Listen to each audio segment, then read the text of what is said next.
Alright, so we're going to do this temperature tower for the eSun translucent green PTG. We've done a bunch of these for all different types of products, filaments.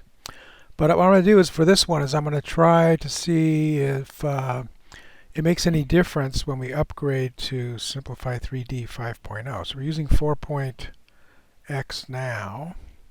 Let's see what version it is. So right now we're using version 4.1.2. So we've been using it quite a while. It last came out in 2019. They just released 5.0 a few months ago. And I haven't upgraded yet because I'm printing stuff and I didn't want to introduce any variables. But I figured now is a good time. I'm going to have to use it eventually. So now is a good time to try it. And we'll see if it's any different. So let's look at how long this is going to take and how much filament it says. So it says it's going to take 44 minutes. So typically with version 4.1.2 of this, it underestimates by maybe 10%. So if I was printing this, I'd guess that it would take maybe 49 minutes. It also overestimates the amount of filament you need by about 10% as well. So what we're going to do is we're going to take this project and we're going to upgrade to 5.0. And I'm going to see if there's any differences in these numbers.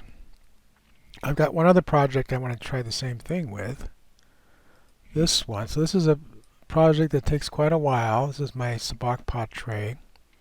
I'll put a link to this in the show notes. This is available on my Etsy store for plain sabak.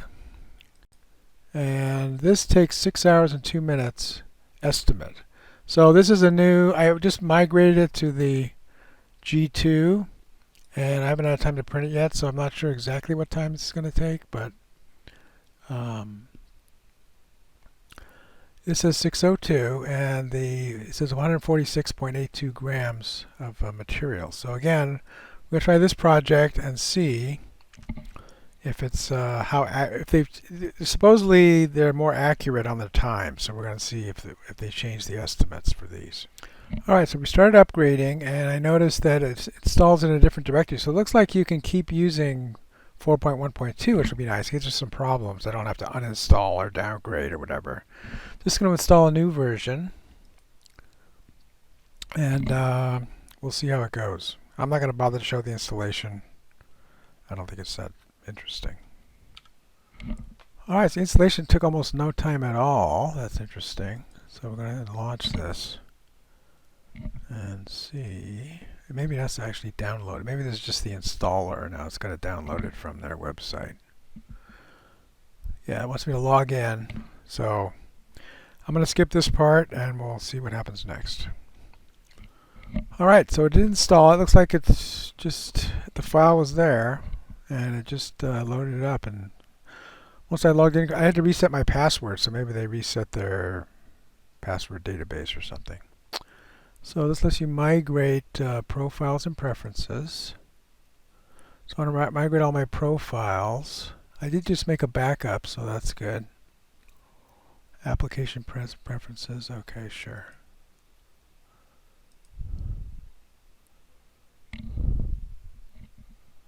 Okay, it's not giving me a failed to migrate number %1 of one profile. Okay, well, it didn't work. So let's look for updates. Your software is up to date. Okay. So maybe, let's see. Let's try opening one of those factories that we just had open. And we'll see if it can migrate it that way. Alright, so we're going to try to open the temperature tower factory project, and it says it can't open the process. So where's the migration wizard? Let's see.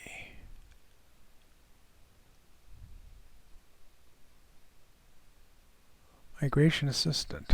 Okay.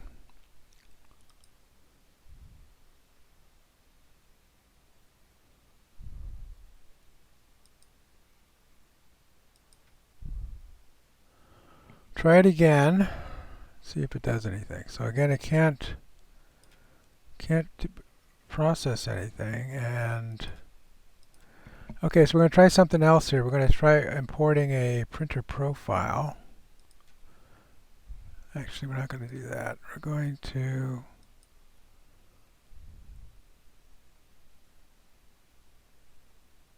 actually, we're going to try to add a profile. That was it. So here's a FlashForge Guider 2. Let's see what happens when we pick that. Okay, so there's our Guider 2. And it's got a few of the Guider 2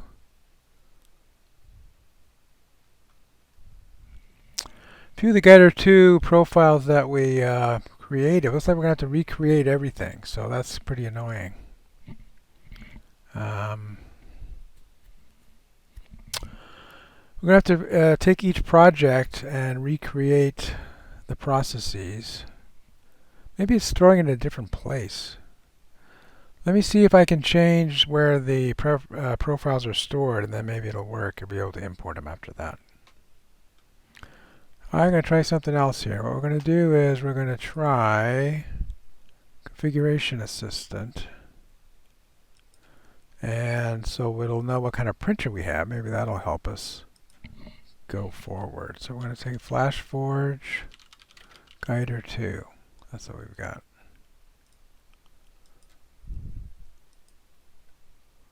Happy printing. Okay. All right. So now I'll create another FlashForge Guider 2 profile. There's one, there's two, and now there's three of them. Okay. That's not very helpful, but it does have the right dimensions, it looks like.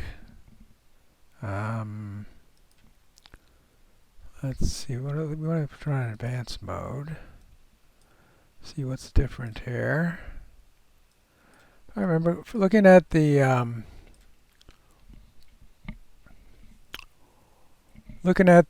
some of the videos I've seen of other people installing this. They don't have the G-code option here thing where you could put in your printer parameters.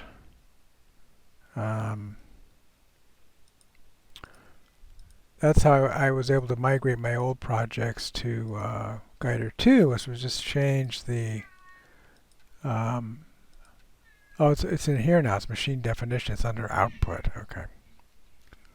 All right, we're going to keep trying stuff, see if we can make some progress here. So we're going to try importing a profile for the so it cannot import that profile.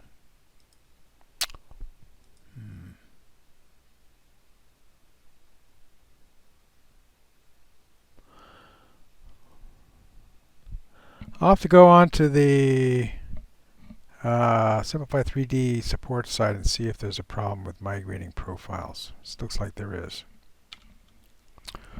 All right, well, I'm not the only one having problems. So here's somebody from a couple weeks ago, 3 weeks ago, saying getting the same types of errors. So their migration tool doesn't work. Okay. All right, so that just means we need to, if you want to use version 5, which I do for a couple projects, then we just need to create new profiles. So it's not the end of the world. It's just a big pain, and it shows poor testing of their software. But I really like Simplify3D because it does a lot of things other slicers can't do, as far as I can tell, or without a lot of things that I don't understand how to do them, and the other slicers. But from what I can tell, Simplify3D with multiple processes per print is the best way to do what I need to do for my prints. So I'm going to keep using it. And we'll just work through these struggles. Eventually, maybe in a few months, they'll fix them.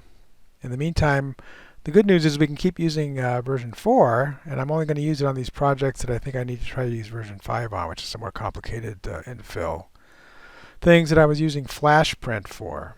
So I had a few projects that Simplify3D 4.1.2 wouldn't slice correctly, and I had to resort to using FlashPrint, which was okay for a few projects, but for my majority of projects, FlashPrint really can't do what I need to do. So I'm hoping version 5 of Simplify3D will let me do those projects in Simplify3D because I want to do a few other things on them that I don't think that FlashPrint can't do that Simplify3D should be able to do version 5. Just that the version 4 slicer had some problems. Plus and some of them involve a more complicated infill, which Simplify3D version 5 has, which 4.1.2 doesn't have, like 3D infill and so forth. So we'll see how those work out, and in the meantime, we'll keep using 4.1.2 of Simplify3D for the majority of our projects. And just for a few projects, we'll try and just have to create new profiles, and we'll see how that works out. It's not a big deal, just a pain to copy all the parameters over. So, if you like this video, please give it a thumbs up. Post a comment if you have any questions or ideas, and I'll try to respond. That's all for now, but more videos are coming, and if you want to see them, please subscribe to my channel and turn on the notification icon if you don't want to miss one. This is Beta Signy signing out, and keep looking up.